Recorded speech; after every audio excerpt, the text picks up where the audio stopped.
Kisah tentara Amerika di Ukraina, tak ada senjata hingga komunikasi yang buruk di area perang.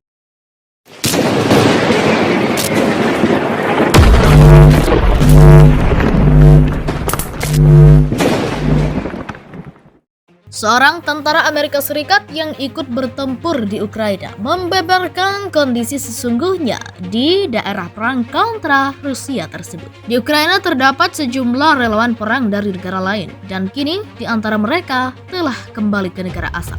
Beberapa orang di antaranya telah berbicara tentang kekecewaan mereka kepada Washington Post. Laporan surat kabar menandai perubahan kecil dalam liputan arus utama AS atau Inggris tentang konflik tersebut. Dalam artikel tersebut, mereka yang diwawancarai mengeluhkan antara lain kurangnya peralatan dan senjata serta jalur komunikasi yang buruk. Salah satu pejuang yang setuju untuk berbicara dengan surat kabar itu meminta untuk disebutkan namanya hanya dengan nama depannya, Dakota, karena kekhawatiran akan keselamatannya sendiri dan keluarganya. Seorang veteran Korps Marinir AS, ia tiba di Ukraina hanya beberapa hari setelah Rusia melancarkan operasi militernya pada Februari lalu. Dia dan beberapa pejuang asing lainnya dilaporkan ditugaskan membantu dan melatih pasukan Ukraina dalam penggunaan rudal anti-tank Javelin buatan AS. Pada awal Maret, unit Ukraina Dakota dikerahkan ke kota yang tidak disebutkan namanya di barat laut Kiev, di mana mereka mendapat serangan berat Rusia. Veteran Korps Marinir itu mengingat bahwa sementara timnya telah diberi Javelin dan senjata anti-tank lainnya, mereka tidak memiliki baterai untuk unit peluncuran yang secara efektif membuat rudal tidak dapat digunakan. Setelah 2 malam di bawah pengeboman artileri berat Rusia, 8 dari 20 pejuang asing dari unit Dakota meninggalkan posisi mereka. Jelasnya, dia mengklaim bahwa sesama veteran marinir AS telah mencoba mematahkan senapan mesinnya dengan batu. Tampaknya berharap untuk menganggapnya sebagai kerusakan pertempuran, sementara yang lain berpura-pura terluka. Warga negara AS itu akhirnya kembali ke rumah setelah dia didiagnosis dengan cedera otak, yang sepertinya yang dia katakan kemungkinan akibat dia terlalu dekat dengan penembakan. Veteran tentara AS lainnya, Dan Miller, yang tidak ambil bagian dalam pertempuran sebenarnya di Ukraina tetapi lebih membantu menilai catatan militer calon pejuang asing di Polandia, mengatakan kepada Post bahwa beberapa sukarelawan telah melebih-lebihkan pengalaman militer mereka. Menurut Miller, tidak semua orang yang ingin berperang untuk Ukraina pernah berperang sebelumnya, meskipun mereka adalah veteran militer, sementara yang lain hanya ambil bagian dalam operasi kontra pemberontakan terbatas. Akibatnya, dia harus menasihati beberapa calon pejuang yang tampaknya didorong oleh ide kepahlawanan ini agar tidak pergi ke Ukraina. Outlet Amerika juga mewawancarai seorang veteran tentara Jerman bernama Pascal. Dia berada di tim dengan Willy Joseph Cancel yang berusia 22 tahun, seorang veteran Korps Marinir AS yang diduga terbunuh di sekitar kota Nikolaev, Ukraina Selatan pada akhir April. Pascal mengatakan kepada surat kabar itu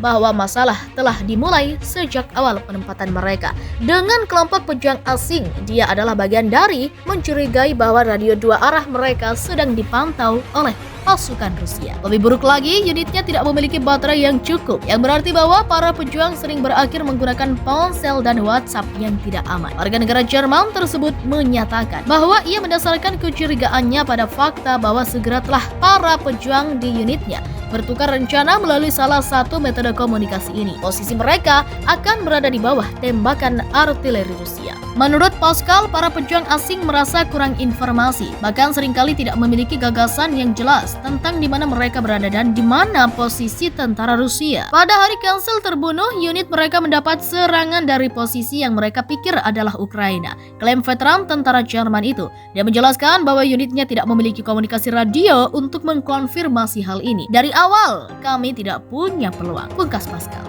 Keadaan pasti kematian rekannya di AS sampai saat ini tidak diketahui dan tubuh Cancel masih belum ditemukan. Seorang warga negara AS kelahiran Ukraina yang meminta untuk diidentifikasi hanya dengan tanda panggilan radionya saja. Texas mengatakan kepada Post bahwa ia telah memutuskan untuk bergabung meskipun tidak memiliki pengalaman militer sebelumnya. Pria itu juga mengakui bahwa setelah turunnya ke Ukraina, kehidupan damai di rumah mulai terlihat semakin membosankan. Begitu Anda melihat konten kontras hidup dan mati, dan Anda kembali ke kehidupan yang damai dan pekerjaan yang damai. Pria itu menjelaskan, semuanya tampak kurang bermakna jika dibandingkan. Texas mengatakan dia tergoda setiap hari untuk kembali ke medan perang. Tak lama setelah Moskow melancarkan serangannya ke Ukraina pada akhir Februari, sukarelawan dan tentara bayaran dari negara-negara asing pergi ke medan perang untuk bergabung dalam perang melawan pasukan Rusia. Beberapa akhirnya ditangkap. 3 tersangka tentara bayaran dari Inggris dan Maroko yang bergabung dengan militer Ukraina dan kemudian ditangkap oleh pasukan Republik Rakyat Donetsk sekarang bisa menghadapi hukuman mati di sana,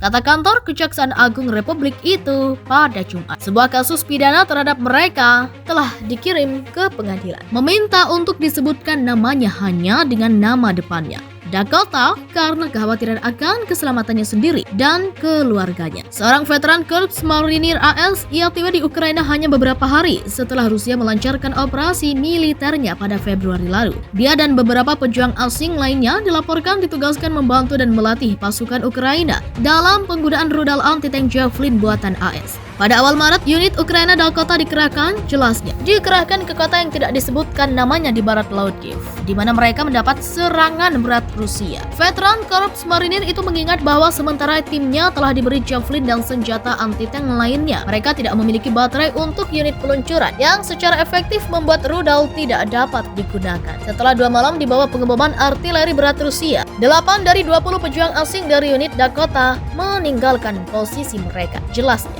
dia mengklaim bahwa sesama veteran marinir AS telah mencoba mematahkan senapan mesinnya dengan batu, tampaknya berharap untuk menganggapnya sebagai kerusakan pertempuran, sementara yang lain berpura-pura terluka. Warga negara AS itu akhirnya kembali ke rumah setelah dia didiagnosis dengan cedera otak, yang sepertinya yang dia katakan kemungkinan akibat dia terlalu dekat dengan penembakan. Veteran tentara AS lainnya dan Miller yang tidak ambil bagian dalam pertempuran sebenarnya di Ukraina tetapi lebih membantu menilai catatan militer calon pejuang asing di Polandia, mengatakan kepada Pos bahwa beberapa sukarelawan telah melebih-lebihkan pengalaman militer mereka. Menurut Miller, tidak semua orang yang ingin berperang untuk Ukraina pernah berperang sebelumnya, meskipun mereka adalah veteran militer, sementara yang lain hanya ambil bagian dalam operasi kontra pemberontakan terbatas. Akibatnya, dia harus menasihati beberapa calon pejuang yang tampaknya didorong oleh ide kepahlawanan ini agar tidak pergi ke Ukraina. Outred Amerika juga mewawancarai seorang veteran tentara Jerman bernama Pascal. Dia berada di tim dengan Willy Joseph Cancel yang berusia 22 tahun, seorang veteran Korps Marinir AS yang diduga terbunuh di sekitar kota Nikolaev, Ukraina Selatan pada akhir April. Pascal mengatakan kepada surat kabar itu